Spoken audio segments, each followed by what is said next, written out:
In today's video, we're overclocking one of my most powerful Dogecoin miners on the market, the Bitmain Antminer L9. All right, so let me explain what led me to decide to go ahead and overclock my L9. So right now, Nicehash actually has, with their firmware, reduced fees of 0.6% for a limited time. So I thought, hey, this is the perfect opportunity to go ahead and test the Nicehash firmware, which is actually co-partnered with Mara, to go ahead and test out how well this performs on my L9. Now, the Nicehash firmware works on L7s, on S21s, on S19s, like all different miners out there that are Bitcoin and also those script miners. So something to keep in mind. So I'm going to link this directly down below. This actually runs till the end of September, and I'm recording this on the 23rd of August. So I still have a decent amount of time. And if you notice right here, 0.06% service fee when mining on Nicehash's pool, 1.2% service fee when mining with a third-party pool. So you can use the overclocking firmware and mine to other pools. It's just the fee is a little bit higher, 1.2 versus 0.6 if you're actually mining to their pool. So I thought, hey, let's go ahead and do it. Now, they did mention down below here, you have auto tuning, thermal protection, cooling profiles, ASIC manager integration, hash rate splitting, which is kind of nice. I like how they call that hotel fee. I don't know that I ever noticed it that way. And they do have this available, as I said, for SHA-256 or for script miners out there. So taking a closer look here, we're going to go through this and then we're going to head over to my shed and actually do the overclocking. Here is an article I found, Nicehash firmware, Antminer L9 and L7 now supported. Now this came back out in April actually, and you download their firmware and actually use their Nicehash tools to go ahead and run through it. And here's some of the things I wanted to chat about before we went and did it. So it is available for the L7, and it does look like the sweet spot here is somewhere from efficiency perspective of hash rate versus watts. Like you could get down to 7.3 gigahash at only 2386 watts. Now you're sacrificing some hash rate there.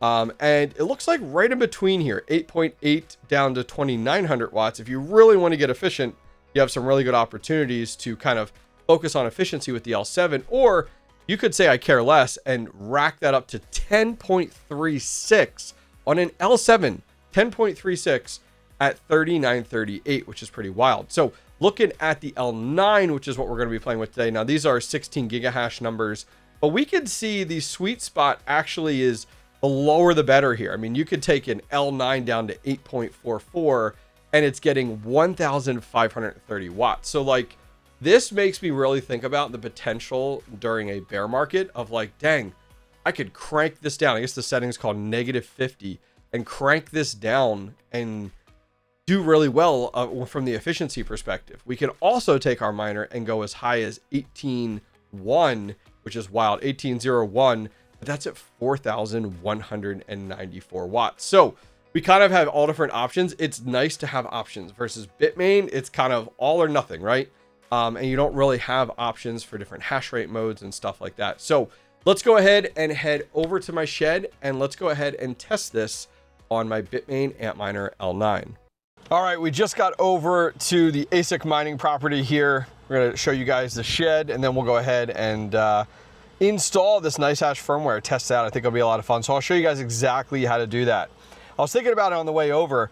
So I think what I'm going to do today is test two different settings with my L9. The first one, I want to put on that lowest setting to almost simulate like the bear market, what this is going to look like, to really see like, can we get insanely low watts for a decent amount of hash rate to keep us profitable during the bear market. And then I want to try the flip side and see, you know, how high we can actually push it based off of what we just saw there. So let's go ahead and head inside. All right, we're over here at our ASIC mining shed. Let's go ahead and step inside. It's a little crowded and a little loud right now. We're going to be building our second shed coming up in just a few days. Started stacking a lot of stuff over here. Got some other miners set up over here. So it's a little tight in here, but if you haven't seen our shed before, we have almost 30 ASIC miners inside the shed currently right now.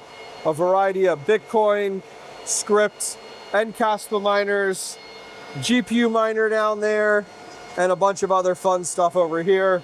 Here's our intake wall over there. But let's go ahead. We're going to deal with this guy down here. This is my Bitmain Antminer. This is the L9. Get a little bit closer in here. It's a little dark, but this is a 16.5 gigahash model. It has an AM logic in it, and it ends in 172. So we're going to use that as our guinea pig today. So let's go ahead, stepping over to the computer over here. So here's that same article that we were just looking at. And if we scroll down, it has all the stats. So we were talking about going with setting negative 50, which will be down to 1,530 watts, which is wild. And then also setting 10, which is, it's a lot, 4,194, but at 18 gigahash. And if you guys were curious, these are all the different models, script miners, Bitcoin miners, and Caspa miners that you can install this firmware on if you're interested. So there's an article over here. We need to download Nicehash tools. That's kind of like their toolbox. And we have to download the firmware package you can see here, powered by Mara. So let me get that downloaded. All right, so once you download the software, I just put it all into one giant folder. Here is Nicehash tools, and here is that firmware. You leave it zipped. So we're gonna go ahead and open up Nicehash tools, and this is exactly what you're gonna see. I love the dark mode. So we have to scan our network to find everything. So we're actually gonna come up to the plus in the top left, and we're gonna put in our IP range, which is the 192.168.86.1 through 192.168. We'll just put 254. So we're gonna name, I don't even have to name it. I can just hit add. Oh, nope, that's another one. Okay, hit okay. There we go, perfect. So it adds it up top here, and now we're gonna go ahead and hit scan. So it's gonna scan our entire network and pretty much find everything, whether you can install, Nicehash on it or not. It's gonna find everything on your network. So even if you wanna use this as an IP tool to be able to find different miners on your network, you can use that in the exact same capacity if you're interested. So I found 16 miners right now that it can work with. So taking a look here, we're looking at this one, which is 172. It shows the AM logic board there. It shows it's mining at 16.42 gigahash currently right now. So what we're gonna do next is we're gonna go up here to choose, and we're gonna do install firmware. We're gonna do choose firmware, and then we're gonna pick that zip folder that we were just looking at, and we're gonna hit open. Everything's inside that zip folder, and now let's go ahead and click firmware update. All right, so our firmware has applied. Here is that 172, that IP address for that L9. So what we need to do is we need to come into configuration here, and we do need to get the pool set up here on Nicehash. So what we can do is we'll delete what's in there. We're gonna go up to my Nicehash account here. We can grab let's go to download miner and add ASIC. And then on the left-hand side, the best thing to do is connect your ASIC device. We're gonna select the algorithm, which for this is script, and we're gonna name it. We're just gonna call it L9, and then 172 for the IP address. We're gonna copy our stratum, which is right there. Let's go to our firmware. We're gonna paste that in, done. We're now gonna go back here, and it actually makes it easy. It gives us our mining address, .L9172. So we're gonna do copy, because our mining address is actually like our unique identifier. So we're gonna come back and paste that in here, and then we'll leave that as X. Now the next thing I wanna do is, operating mode says stock hash rate. So we're gonna change that. So we're gonna hit the drop down, and we wanna go to automatic tuning. But what we wanna do is, we wanna do by percent, and then if we come back over, let's see here, where were we? Here we go. So our settings, we're gonna set in here -50 is what we're gonna set for our setting, because we wanna test out that kind of 1530 for our power, but at our hash rate of 844. So we're gonna put in -50 is what we're gonna put in here into that there. We're gonna keep on air cooling, which is good. It has all of our hash mode and everything. You could also do a lot with like the fans, if you need to disable fans or anything like that. So we're gonna go ahead and click save. And what this is gonna do is This is going to go ahead and reboot the miner, and then this is going to go ahead and auto tune. So I'll be back here in a little bit to see how we make out. Check this out. We've been up and mining for an hour and 15 minutes. It went ahead and finished the auto tune. It actually shows here overclock negative 48.61%. Look at our hash rate. 8.65 is our average. You can actually swap it over to real time, 8.64. It's saying in the software 1,537. Let's go ahead and take a look over here at, let's see, down below here.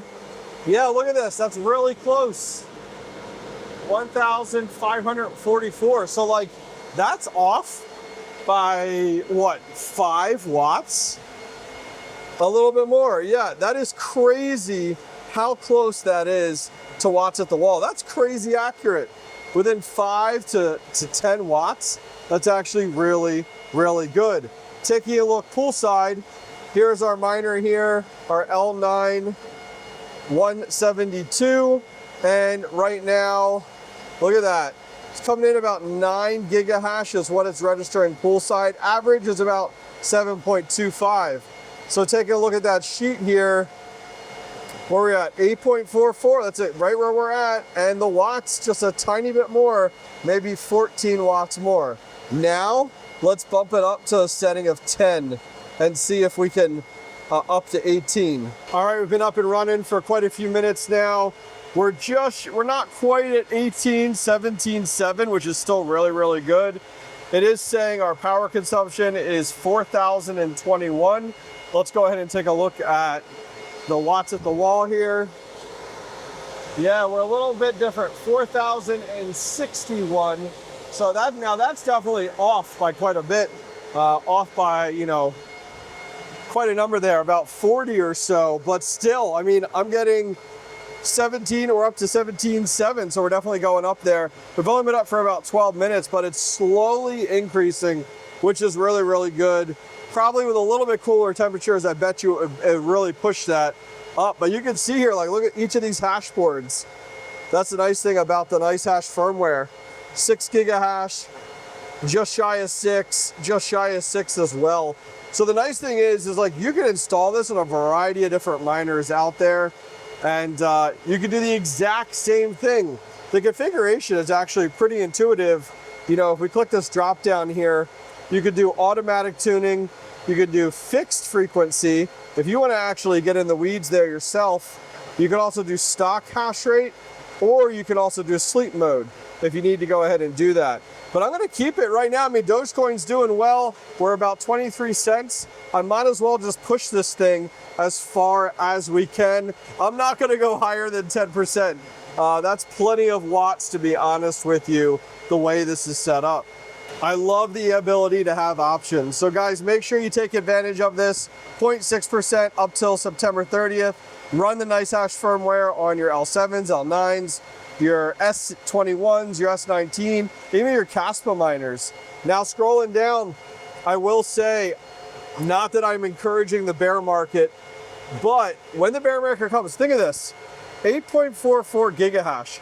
My L7s are 9 gigahash, but they use over 3,000 watts. You're using 32, 33, 3,400 watts. 1,530 with an L9. That's nuts. You got to think about those efficiencies now during the bull market to prepare for that bear market whenever it will be.